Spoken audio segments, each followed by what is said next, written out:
So, as you'll see, this is what's called Prince Henry's Rooms. That used to be the home of London's first waxworks before you ever had Madame Tussauds. It's worth pointing out that.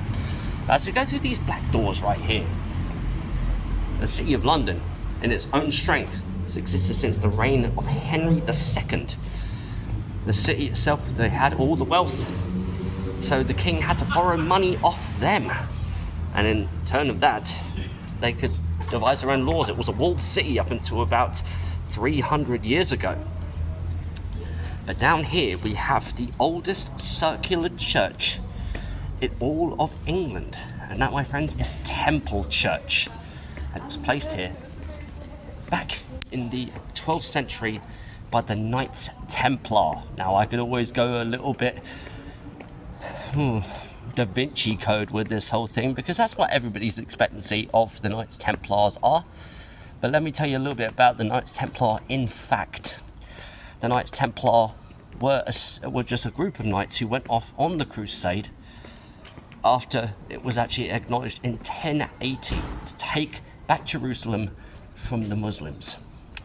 The Templars didn't really come about until the 12th century, the 1100s, as they were probably one of the most bravest and most savvy of knights.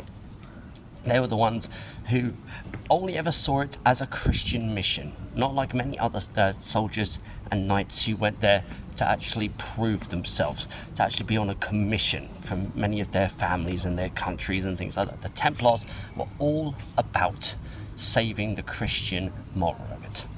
In that way, that they actually managed to get themselves extremely rich, hence building churches just like this. Now, if you do want to go into Temple Church, it is open to the public. The last entrance is at 3:45. It is now 3:40. So, it's £5 entry. It used to be free, but you might be able to get a little sneaky peeky just inside there. There you go.